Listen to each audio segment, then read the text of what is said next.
Is a scrap of papyrus suggesting that Jesus had a wife really authentic? Dr. Karen King, a professor of early Christianity at Harvard Divinity School, announced the finding on September 18th at an international congress on Coptic studies in Rome. The text, written in Coptic and probably translated from a 2nd century Greek text, contains a dialogue in which Jesus refers to, quote, "my wife," whom he then identifies as Mary. Dr. King stressed that the text doesn't provide any historical evidence that Jesus was actually married, only that some 2 centuries after he died, some early Christians apparently believed that he might have had a wife. Wolf Peter Funk, a noted Coptic linguist at the University of Quebec, said that there was no way to evaluate the significance of the fragment because it has no context. It's a partial text and tiny, measuring only about the size of a small cell phone. He says there are thousands of scraps of papyrus where you find crazy things. It could be anything. He too, of course, doubted the authenticity, saying the form of the fragment was, quote, suspicious. Ancient papyrus fragments have been frequently cut up by unscrupulous dealers seeking to make more money. There are all sorts of really dodgy things about this, said David Gill, professor of archaeological heritage at University Campus Suffolk. Gill closely follows the illicit trade in antiquities. He says, "This looks to me as if any sensible, responsible academic would keep their distance from it." This question didn't just drop out of heaven about Jesus having a wife, however. It was born of the popularity of Dan Brown's controversial novel, The Da Vinci Code. This novel advocates the thesis that Jesus was in fact married to the woman we know as Mary Magdalene, that they had a child together, and that this, quote, truth was covered up by the church for self-serving reasons. But here's the evidence against the claim that Jesus had a wife. First of all, the New Testament documents are some of the most prolific and the most reliable of any ancient literary sources known to man. Not only is there no mention of Jesus having a wife in the Gospels, which record his life, but none of the other New Testament writers even hint that Jesus had a wife. If he had a wife, there would be all sorts of theological implications, including the absolute divinity of Jesus. It is a matter of historical record that many of Jesus' early disciples went to a martyr's death defending Jesus' divinity, largely based upon the witnessing of his crucifixion and resurrection. Would they have willingly died these brutal deaths and persecutions for an outrageous lie, especially if it was known among them that Jesus had a wife? I hardly believe so.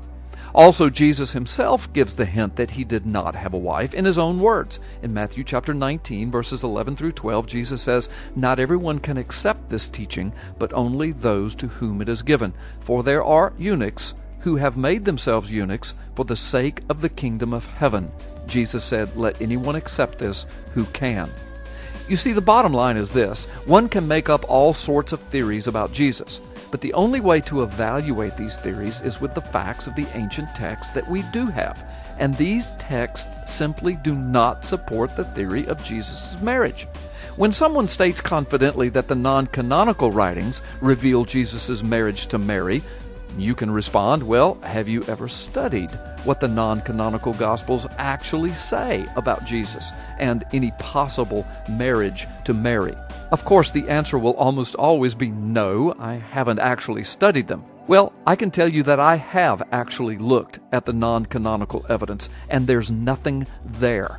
Mary appears very rarely in the non-canonical Gospels, and when she does appear, it's usually simply as a close disciple of Jesus. That's it. So in light of this so-called new revelation of a papyrus scrap, it seems possible that in the 4th century AD, several hundred years after Jesus lived, somebody wrote or copied a document in the Coptic language in which a character named Jesus uses the phrase, "my wife." If we understand this language in a literal sense, which may or may not be the right interpretation, then this fragment provides evidence that somebody or a group of people in the 2nd or 3rd century might have believed that Jesus was actually married. Or the fragment could be from a piece of fictional literature from its day.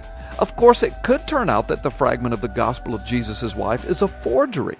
It could also turn out that the use of the word wife in this document is best understood in a non-literal sense. Part of what makes this case so tricky is the fact that we have very little of the original document. if there even was an original document. But even if, in the end, scholarly consensus supports the genuineness of the papyrus fragment and the literal interpretation of wife, we would still do well to remember Dr. Karen King's conclusion that the fragment, quote, does not provide evidence that the historical Jesus was married. But I can tell you this with biblical certainty. The New Testament does say that Jesus has a bride. The bride of Christ is the church. Or, to put it more simply, the true bride of Christ is anyone who belongs to God through a born-again relationship with Jesus Christ. I am a part of the bride of Christ. I pray that you are as well.